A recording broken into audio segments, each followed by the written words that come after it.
By show of hands, how many of you believe you could replicate this image of Brad Pitt with just a pencil and piece of paper? Well, I'm going to show you how to do this. And in so doing, I'm going to give you the skill necessary to become a world-class artist. And it shouldn't take more than about 15 seconds. But before I do that, how many of you believe you could replicate this image of a solid gray square? Every one of us. And if you can make one gray square, you can make 2, 3, 9. Truth of the matter is, if you could make just one gray square, it'd be very difficult to argue that you couldn't make every gray square necessary to replicate the image in its entirety. And there you have it. I've just given you the skill necessary to become a world-class artist. Now, I know what you're thinking. That's not real art. Certainly wouldn't make me a world-class artist. So let me introduce you to Chuck Close. He's one of the highest earning artists in the entire world for decades, and he creates his art using this exact technique. You see, what stands between us and achieving even our most ambitious dreams has far less to do with possessing some magical skill or talent, and far more to do with how we approach problems and make decisions to solve them. And because of the continuous and compounding nature of all those millions of decisions that we face on a regular basis, even a marginal improvement in our process can have a huge impact on our end results. And I'll prove this to you by taking a look at the career of Novak Djokovic. Back in 2004, when he first became a professional tennis player, he was ranked 680th in the world. It wasn't until the end of his third year that he jumped up to be ranked third in the world. He went from making $250,000 a year to $5 million a year in prize money alone, and of course he did this by winning more matches. In 2011, he became the #1 ranked men's tennis player in the world, started earning an average of $14 million a year in prize money alone, and winning a dominating 90% of his matches. I'm just looking out the window, feel it every time the wind blows. In this game I'm instrumental. It's a show that you here for. I'm here now, they don't want to acknowledge. Jaylena's doing fine, baby girls going to college. Melodies on the band make me such a proud father. Derek, he got the gift, can't nobody take it from him. The Angel's painting picture, one day she gon' be an artist. I know I'm not perfect, try my best to encourage. Lay a foundation for them to use moving forward. Have them prepared, cause this world's so disturbing, it's deep. At the green light, but we still sitting still. We feel like Jack and Jill, trying to make it up a hill. After practice, I was stay and watch film. Let's try this thing again, cause this can't be how we live, it's deep. Now here's what's really interesting about all of these very impressive statistics. Novak doesn't control any of them. What he does control are all the tiny little decisions. At the green light, but we still sitting still. We feel like Jack and Jill, trying to make it up a hill. After practice, I was staying, watch film. Let's try this thing again, cause this can't be how we live, it's deep. That he needs to make correctly along the way in order to move the probability in favor of him achieving these types of results. And we can quantify and track his progress in this area by taking a look at the percentage of points that he wins. Because in tennis, the typical point involves 1 to maybe 3 decisions. I like to refer to this as his decision success rate. So back when he was winning about 49% of the matches he was playing, he was winning about 49% of the points he played. Then to jump up, become #3 in the world, and actually earn $5 million a year for swinging a racket, he had to improve his decision success rate. I pray for better days, we still waiting on the answer. R.I.P. my Uncle Booby, took out this world by cancer. They think this just a song, but this right here an anthem. Jumping off the top ropes, I feel just like a wrestler. Throw that life away for Mercedes-Benz and Teslas. That was a tragedy on a warm day in Memphis. We could bring each other down, we need to stick together. Ask me what it takes, it might take a little effort. Told me to hit the brakes with my foot up on the pedal. Time, what you doing, take it to another level. I'm already there just a little ahead of schedule. In the storm of life, just make sure that you remember. Hit the nitrous when the doubt started creeping worth the weight. Man, I tell them that we seething. They can't even swim, but they jump in the deep end. They call me just in time, cause I'm here for a reason. To just 52%. Then to become not just number one, but maybe one of the greatest players to ever play the game, he had to improve his decision success rate to just 55%. I hit the nitrous when the doubt started creeping worth the weight. Man, I tell them that we seething. They can't even swim, they jump right in the deep end. They call me just in time, cause I'm here for a reason. Now, I keep using this word just. I don't want to imply this is easy to do. Clearly it's not. But the type of marginal improvements that I'm talking about are easily achievable by every single one of us in this room. And I'll show you what I mean. From kindergarten all the way through to my high school graduation, yes, that's high school graduation for me, every one of my report cards basically said the same thing. Stephen's a very bright young boy. If only he would just settle down and focus.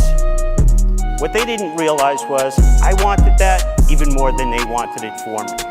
I just couldn't.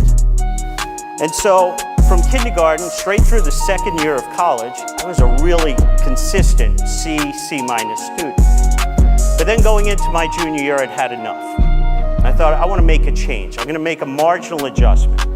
And I'm going to stop being a spectator in my decision making and start becoming an active participant. And so that year, instead of pretending again that I would suddenly be able to settle down and focus on things for more than 5 or 10 minutes at a time, I decided to assume I wouldn't. And so if I wanted to achieve the type of outcome that I desired, doing well in school, I was going to actually have to change my approach. And so I made a marginal adjustment. If I would get an assignment, let's say read 5 chapters in a book, I wouldn't think of it as 5 chapters. I wouldn't even think of it as 1 chapter. I would break it down into these tasks that I could achieve that would require me to focus for just 5 or 10 minutes at a time. So maybe 3 or 4 paragraphs, that's it. I would do that. When I was done with those 5 or 10 minutes, I would get up. I'd go shoot some hoops, do a little drawing, maybe play video games for a few minutes, and then I'd come back. Not necessarily to the same assignment, not even necessarily to the same subject, but just to another task that required just 5 to 10 minutes of my attention. From that point forward, all the way through to graduation, I was a straight A student. Dean's List, President's Honor Roll, every semester. I then went on to one of the top graduate programs in the world for finance and economics. Same approach, same results. So then I graduated. I start my career and I'm thinking, this worked really well for me. You know, you take these big concepts, these complex ideas, these big assignments, you break them down to much more manageable tasks. And then along the way, you make a marginal improvement to the process, you nudge the odds of success in your favor. I'm going to try and do this in my career. So I did. I started out as on your mark, set, go. They say time about to go out. History in the making. Tell me what you know about. When I hit the beat, man, it's guaranteed to go down. At first, they will guess, but I guarantee they know now. Building up brick by brick, and it all got towed down. They say a lot, but the words don't come out. Looking for role models, then it turned into a ghost town. Can I speak to Mary as this world continue to go round? We move real fast, but we really need to slow down. Challenges, man, that's one thing that I know how to navigate. Don't believe me, check my profile, push positivity. I got left out on the clothesline. Daytona 500, world spinning so fast. Boy, tough, man, we was built to last. Used the first, now they start to see the ad. They quit to tell the story, they don't even know the half is deep. About a derivatives trader at Credit Suisse. It then led me to be global head of currency option trading for Bank of America, global head of emerging markets for AIG International. It helped me deliver top-tier returns. Daytona 500, world spinning so fast. Boy, tough, man, we was built to last. They was confused at first, now they start to see the ad. They so quick to tell the story, they don't even know the half is deep. As a global macro hedge fund manager for 12 years, and to become founder and CIO of 2 award-winning hedge funds. So it gets to 2001, and I'm thinking, this whole idea, it worked really well at school. It's been serving me well as a professional. Why aren't I applying this in my personal life? Like to all those big, ambitious goals I have for myself. So one day, I'm walking to work, and at the time, my commute was a walk from one end of Hyde Park to the other in London. It took me about 45 minutes each way. I heard what they was saying, man, that's diabolical. I'm the truth, let you know that from the dough. Sit back, and as I kick my flow, I put something on your mind, let's go. I'm about to pop it, man, they say I'm about to blow. Time, what you trying to do? I come through to give us hope. We started from the bottom, but we climbing up the rope. It's a dirty, dirty game, you can't clean it up with soap. Still had to cut my grass when my lawnmower was broke. New flavor in your ear, now let me clear my throat. I chose to stay true, they ain't let me on the boat. It's a cold, cold world, don't forget to grab a coat, it's time. I almost lost it all, we was on the last turn. If I let them have their way, they'll watch me crash and burn. When it all goes down, at the point of no return, they always wanna talk, when you listen you will learn, it's time. Hour and a half a day, 7.5 hours a week, 30 hours a month, 360 hours a year, when I was awake, aware, basically wasting time, listening to music on my iPod. I almost lost it all, we was on the last turn. If I let them have their way, they'll watch me crash and burn. When it all goes down, at the point of no return, they always wanna talk, when you listen you will learn. So on my way home from work that day, I stopped at the store. I picked up the first 33 CDs in the Pimsleur German language program, ripped them and put them onto my iPod. But I didn't stop there. Because the truth of the matter is, I'm an undisciplined person.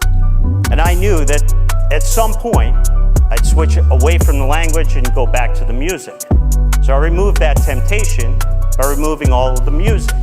It left me with just one option: listen to the language tapes. So 10 months later, I'd listened to all 99 CDs in the German language program. Listened to each one 3 times each.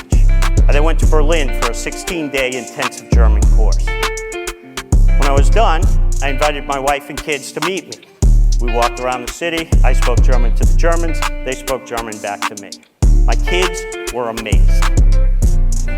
I mean, I couldn't close their jaws. But you and I, we know there's actually nothing amazing about what I just done. I made this marginal adjustment to my daily routine, this marginal adjustment to my process. Und jetzt, ich spreche ein bisschen Deutsch. And now I can speak some German. And so in that moment, I'm thinking, it's not supposed to be this easy for a guy like me, an old guy, to learn a new language. You're supposed to have to do that when you're a kid. And yet here I had done it, this marginal adjustment.